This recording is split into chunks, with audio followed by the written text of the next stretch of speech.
Hello everyone, welcome to my channel. I hope everyone is having a wonderful day. Before starting the video, please go ahead and hit the subscribe button and give this video a like up.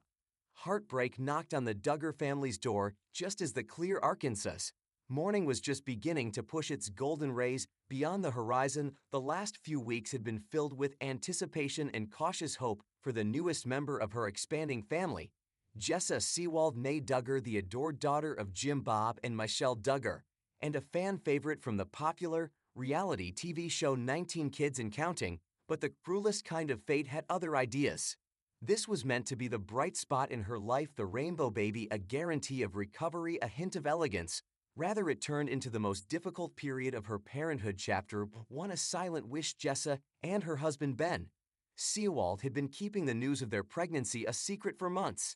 After a terrible miscarriage the previous year, a few weeks prior, Jessa had cradled her little baby belly in a gentle Instagram video and stated, "We just wanted to be sure."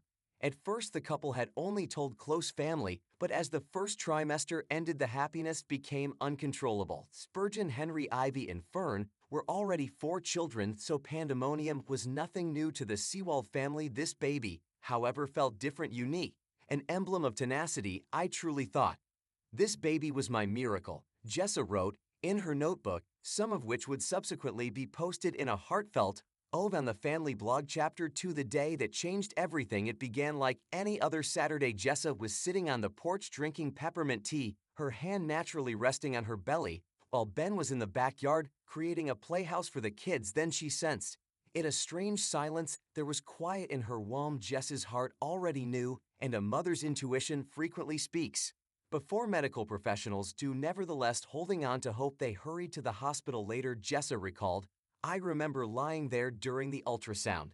The technician fell silent, her gaze shifted quickly across the screen. She then excused herself, stating that she would see a doctor. Time seemed to stop at that moment. A few minutes later, the doctor came in, his face sad but compassionate. "Jessa, I'm so sorry," he said. "A heartbeat is absent."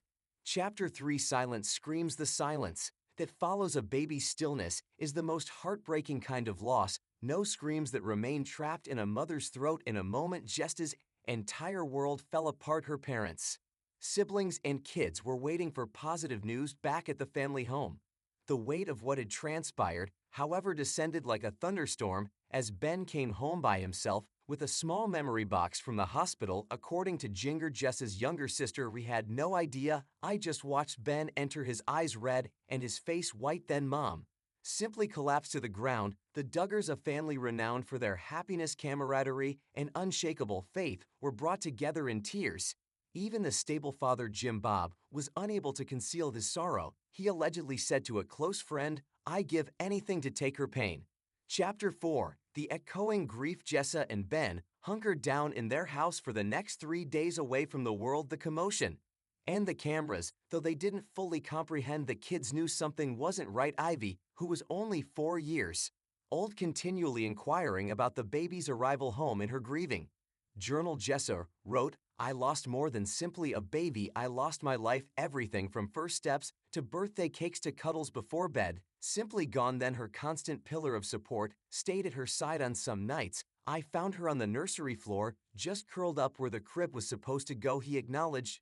Chapter 5, unsent letters. In letters to the child she was never able to embrace, Jessa expressed her love and grief. "I adored you as soon as I found out you existed. Already your siblings were bickering about who would get to hold you first. Your name was already chosen by me. I suppose I'll hold it close to my heart for eternity." The close-knit Duggar clan was shaken by the death. A meaningful statement was sent by Jill, who has a complex relationship with the family of her own. The following day, Joy Anna took a plane to visit her sister. During a silent family prayer, even the always private Janet was spotted wiping away tears while holding Jessa's hand. The family put a stop to their planned filming. Not a single new Instagram post, no updates on YouTube, merely grieving. Chapter 6, a weeping community. Fans from all over the world came together to support the Sewalds when the tragedy was announced. Jessa's social media was inundated with supportive and loving messages. "I've followed your journey since your first baby," one fan remarked.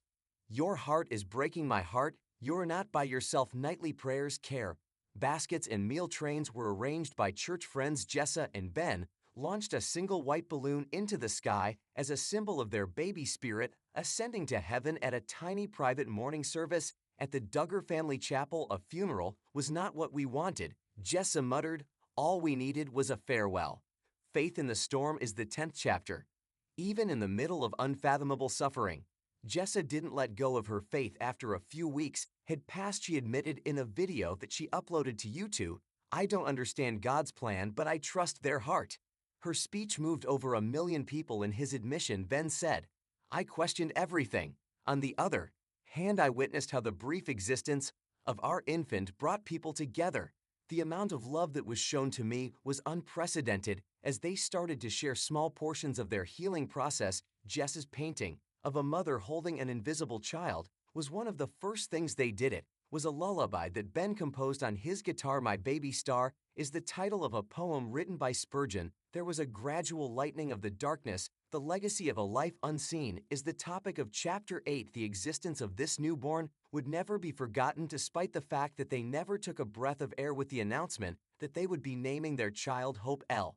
Sewell. Jessa and Ben Hope, because of the positive impact she had on their lives. God's promise is what the name L means. With the intention of providing the children with a place to sit and reflect, they planted a cherry blossom tree in the backyard. While Jessa was speaking, she stated, "Every spring when it blooms, we will tell their story." Additionally, Jessa collaborated with a charitable organization that provides assistance to mothers who have experienced the loss of a pregnancy. The statement that she made was as follows: "If even one woman feels seen because of our story, then Hope's life had purpose." An epilogue, the heart of a mother which is still beating. Over the course of several months, Jessa continues to carry the burden of her sadness in the rhythm of her daily life. The statement that she made was, "I still find myself reaching for my belly. The shower is still where I tears. However, I also smile once more." The Sewell household is now a place where love and loss coexist side by side. The fern chuckles and ivy sings. Angels carrying wings are depicted by Spurgeon. Is that Jessa? He is a writer. During the night, she lulls the stars to sleep. In every hushed prayer and every story that she tells, she ensures that Hope's memory is preserved permanently. Because in spite of the fact that your arms are empty, you will always be a mother to your